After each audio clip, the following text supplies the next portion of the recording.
नमस्कार मित्रांनो, स्वागत आहे तुमचं आपलं मराठी नेटकॅपी या चॅनलमध्ये. तर मित्रांनो, आज आपण पाहणार आहे मुख्यमंत्री माझी लाडकी बहीण योजना याचा फॉर्म हा कसा भरावा.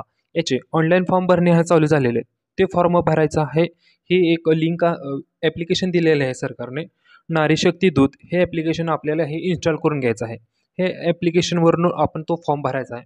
फॉर्म भरण्याअगोदर आपल्याकडे आधार कार्ड, रेशन कार्ड तसेच बँक पासबुक आणि शाळा सोडल्याचा दाखला हा असणं गरजेचं आहे. जर शाळा सोडल्याचा दाखला तुमच्या जवळ नसेल तर त्याच्याऐवजी तुमचं मतदान कार्ड किंवा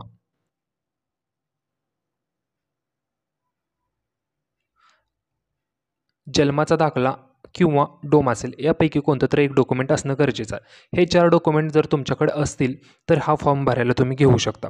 तसेच याच्यासोबत ज्या व्यक्तीचा फॉर्म भरायचा आहे ती व्यक्ती स्वतः या ठिकाणी हजर राहणे गरजेचं आहे. कारण त्या व्यक्तीचा या ठिकाणी आपल्याला सेल्फी घ्यायचा आहे या पद्धतीने. चला तर मग फॉर्म कसा भरावा यासाठी सुरुवात करू. सर्वप्रथम आपल्याला प्ले स्टोअरवर यायचं आहे आणि हे ॲप्लिकेशन दिसतं नारी शक्ती दूत ॲप्लिकेशन हे आपल्याला इन्स्टॉल करून घ्यायचं आहे. मी ऑलरेडी इन्स्टॉल करून घेतले त्याच्यामुळे मी डायरेक्ट या ठिकाणी हे ॲप्लिकेशन ओपन करतो. ओपन केल्यानंतर तुमच्यासमोर असा काय इंटरफेस येईल तर या ठिकाणी सर्व पहिल्यांदा स्किप करून घ्यायचे आहे सर्व. त्याच्यानंतर स्किप करून घेतल्यानंतर या ठिकाणी आपल्याला मोबाईल नंबर टाकून घ्यायचा आहे.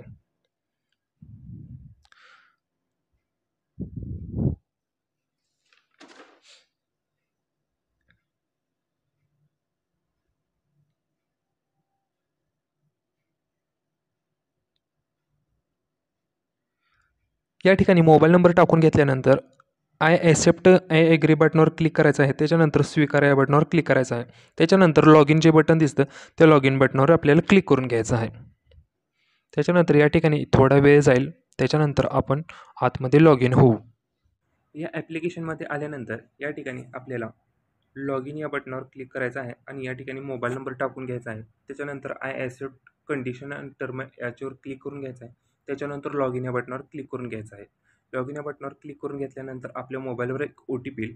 तो OTP फिल करून घ्यायचा आहे. तो OTP फिल करून घेतल्यानंतर याच्यानंतर ॲप्लिकेशनमध्ये आतमध्ये येऊ. आतमध्ये आल्यानंतर असं काय माहिती दिसेल, प्रोफाईल अपूर्ण आहे, तुमची प्रोफाईल कृपया पूर्ण करून घ्या. त्याच्यानंतर निळ्या बटनावर या क्लिक करायचं आहे. आपली माहिती भरण्यासाठी येथे क्लिक करा. या बटनावर क्लिक करून घ्यायचं आहे. या ठिकाणी आपलं पूर्ण नाव टाकून घ्या. त्याच्यानंतर जर ईमेल ID तुमच्याकडे असेल तर ईमेल ID टाका. त्याच्यानंतर तुमचा कोणता जिल्हा आहे तो या ठिकाणी जिल्हा या ठिकाणी आपल्याला सिलेक्ट करून घ्यायचा आहे. जिल्हा सिलेक्ट करून झाल्यानंतर त्या जिल्ह्यामध्ये तुमचा तालुका कोणता तालुका या ठिकाणी सिलेक्ट करून घ्या आणि त्या ठिकाणी नारी शक्तीचा प्रकार या ठिकाणी सिलेक्ट करायचा आहे. जर तुम्ही घरातून इंडिव्हिज्युअल फॉर्म भरत असाल तर सामान्य महिला या ठिकाणी सिलेक्ट करा. त्याच्यानंतर बचत गट अध्यक्ष वगैरे त्या ठिकाणी जर तुम्ही फॉर्म भरत असाल तर त्या ठिकाणी बचत गट सिलेक्ट करा. त्याच्यानंतर सचिवकडून भरत आहात का सदस्य आहात का गृहिणी आहात का अंगणवाडी मदतनीसकडून फॉर्म भरत आहात का ग्रामसेवक इथून फॉर्म भरताय का सेतू कार्यालयातून फॉर्म भरताय. ज्या ठिकाणून तुम्ही फॉर्म भरत आहात तो या ठिकाणी प्रकार सिलेक्ट करून घ्यायचा आहे. या ठिकाणी आता आपण सामान्य महिला हे नारी शक्ती सिलेक्ट करत आहे. त्याच्यानंतर अपडेट करा या बटनावर क्लिक करत आहे. हे सर्व डिटेल्स टाकून झाल्यानंतर अपडेट करा या बटनावर क्लिक करून घ्यायचं आहे आपल्याला. या ठिकाणी सर्व डिटेल्स टाकून घेतलेले आहेत. त्याच्यानंतर अपडेट करा या बटनावर आपण क्लिक करू.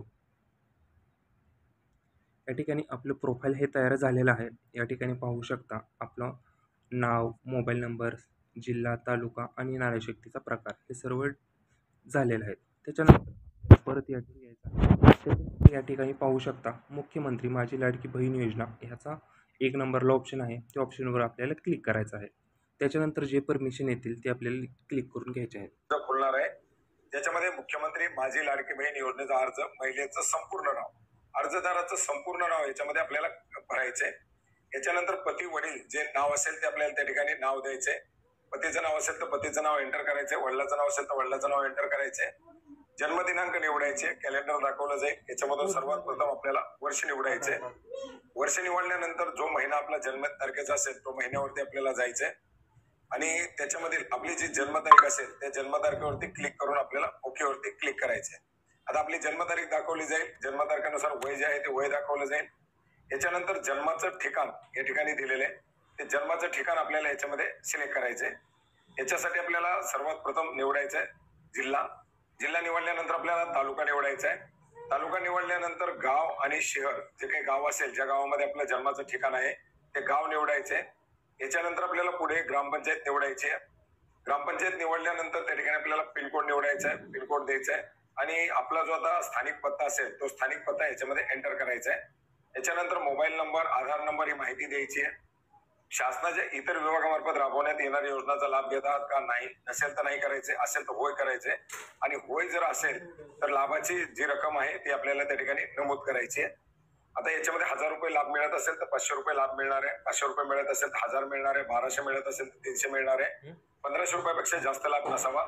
याच्यानंतर आपली योजना दाखवली जात आहे, मुख्यमंत्री लाडकी बहीण योजना. याच्यानंतर लाभार्थ्याची वैवाहिक स्थिती निवडायची. विवाहित, अविवाहित, विधवा, परित्यक्त्या, घटस्फोटित जे काही असेल ते याच्यामधून आपल्याला निवडायचे. निराधार असेल तर निराधार निवडायचे, विधवा असेल तर विधवा निवडायचे. ही माहिती भरल्यानंतर आपल्याला पुढे लाभार्थ्याच्या बँक खात्याची माहिती द्यायची आहे. मित्रांनो, याच्यामध्ये बँक खातं हे वैयक्तिक असावं, याच्यामध्ये जॉईंट खातं किंवा इतर कोणाचं खातं जोडू नका. याच्यामध्ये बँकेचं पूर्ण नाव, बँक धारकाचं नाव, खाते क्रमांक आणि आयपीएससी कोड द्यायचा आहे. आपला आधार क्रमांक बँक खात्याला जोडलेला आहे का, हो आणि असावाच. याच्यानंतर आपल्याला खाली कागदपत्र अपलोड करायचे. याच्यामध्ये कागदपत्र महत्वाचे जे आहेत ते आपण कालच पाहिलेले की कुठली कुठली कागदपत्र याच्यामध्ये मागितली जात आहेत. कारण कागदपत्रामध्ये बदल करण्यात आलेले आहेत. आधार कार्ड कंपल्सरी द्यायचे. आदिवास प्रमाणपत्राच्या जागेवरती आपल्याला शाळा सोडल्याचा दाखला, जरा डोमेसाईल असेल तर डोमेसाईल द्यायचे. नसेल तर आपल्याकडं जे काही रेशन कार्ड असेल, आपलं जे काही मतदान कार्ड असेल, अशी जुनी जी कागदपत्र असतील ती आपल्याला या ठिकाणी अपलोड करायची आहेत. उत्पन्नाच्या दाखल्याच्या ठिकाणी सुद्धा आठ शिथिल करण्यात आलेली आहे. पिवळा आणि केशरी रेशन कार्ड धारक असतील तर उत्पन्नाचं प्रमाणपत्र गरज नाही. उत्पन्नाचं प्रमाणपत्र असेल तर द्यायचे, नसेल तर पिवळं केशरी रेशन कार्ड आपल्याला अपलोड करायचे. अर्जदाराचं हमीपत्र डाउनलोड करून ते भरून या ठिकाणी अपलोड करायचे आणि बँकेचं पासबुक नसेल तर चेकची कॉपी वगैरे आपण अपलोड करू शकता. याच्यानंतर अर्जदाराचा फोटो, त्याच्या ठिकाणी आपल्याला कॅमेरा सुरू होईल. अर्जदारासमोर उभा करून आपल्याला एक फोटो क्लिक करायचा आहे. ही कागदपत्र आपली आलेली आहेत. अर्जदाराचा फोटो देखील या ठिकाणी आलेला आहे. ही सर्व माहिती आल्यानंतर आपल्याला खाली पुढे सबमिट करा, दाखल करा नावाची ऑप्शन दाखवली जात आहे. माहिती जतन करा दाखवली जात आहे. यापूर्वी आपल्याला एक हमीपत्र जे डिक्लेरेशन आहे ते आपल्याला एक्सेप्ट करायचे. याच्यामध्ये अर्जदाराचं हमीपत्र, जे हमीपत्र आपण सही करून जोडलेले तेच हमीपत्र आपल्याला या ठिकाणी दाखवलं जात आहे आणि हमीपत्र आपल्याला स्वीकारा म्हणून क्लिक करायचे. हमीपत्र स्वीकारा क्लिक करून माहिती जतन करावरती क्लिक करायचे. माहिती जतन करावरती क्लिक केल्यानंतर आपल्या समोर आपण जी काही माहिती भरलेली ती सर्व माहिती या ठिकाणी दाखवली जाईल. याच्यामध्ये नाव, बँकेची डिटेल, आपले भरलेली जी काही कागदपत्र आहेत ते कागदपत्राचे रिव्ह्यू, हे सर्व आपल्याला या ठिकाणी बरोबर आहे का पाहायचंय आणि याच्या खाली ऑप्शन आहे सबमिटची. या सबमिट वरती क्लिक करायचंय. सबमिट वरती क्लिक केल्यानंतर पुन्हा आपण जो मोबाईल नंबर दिलेला आहे या मोबाईल नंबरवरती एक ओटीपी पाठवला जाईल.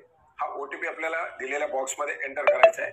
4 डिजिटचा ओटीपी येईल. हा 4 डिजिटचा ओटीपी आपल्याला या ठिकाणी एंटर करायचा आहे आणि फायनली व्हेरीफाय ओटीपी वरती क्लिक करायचे.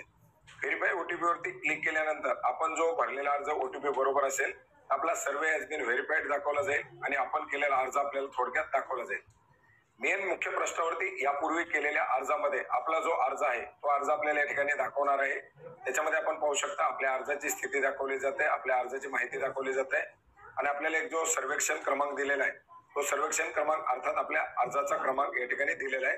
जो अर्जाचा क्रमांक पुढे आपल्याला अर्जाची प्रक्रिया सुरू असताना आपली सर्व माहिती आलेली आहे. या ठिकाणी आपला अर्ज क्रमांक आलेला आहे. आता ह्या काय करायचं आहे, आता हा अर्ज क्रमांक या ठिकाणी याचा स्क्रीनशॉट काढून घ्यायचा आहे आपल्याला. त्या ठिकाणी पाहू शकता यापूर्वी अर्ज केलेले अर्ज या ठिकाणी आपला हा अर्ज दिसेल. आता मी सांगितलं होतं तुम्हाला मागाशी की हमीपत्र आहे त्याच्यावरती जो अर्ज आहे तो अर्ज आपल्याला लिहून घ्यायचा आहे. तो कसा लिहायचा ते त्या व्हिडिओमध्ये तुम्हाला दिसेल. ते व्हिडिओमध्ये अर्ज लिहून घ्या व्यवस्थित आणि त्याच्या खाली जो फॉर्म होतं, हमीपत्र होतं, ते पण काढून घ्या. ते 2 अर्ज, वरचा अर्ज आणि खालचं हमीपत्र, त्याची दोन्हीची प्रिंटआउट काढून घ्यायची आहे आणि हाचा जो नंबर आहे तो त्या खाली लिहून घ्यायचा आहे आणि ह्याचा स्क्रीनशॉट आणि तो दोन्ही अर्ज हे सगळं घेऊन आपल्याला आपल्या जवळच्या अंगणवाडी सेविकेमध्ये ते जमा करायचा आहे. तर हा अर्ज कसा करायचा, हा व्हिडिओ जर तुम्हाला आवडला असेल तर आपल्या व्हिडिओला लाईक करा आणि जास्तीत जास्त महिलांसोबत हा व्हिडिओ शेअर करा, कारण प्रत्येकाला या योजनेचा लाभ भेटला पाहिजे. यासाठी जर जास्त माहितीसाठी परत अजून एक्स्ट्रा काही माहिती होणार आहे, पैसे कधी जमा होणार आहेत, कधी आपला फॉर्म व्हेरीफाय होणार आहे, पहिला हप्ता कधी येणार आहे, ही जर माहिती जर तुम्हाला जाणून घ्यायची असेल आत्ताच आपल्या चॅनेलला सबस्क्राईब करून ठेवा. वेळोवेळी त्याचं प्रत्येक माहिती आपल्या चॅनेलवर येत राहते. धन्यवाद.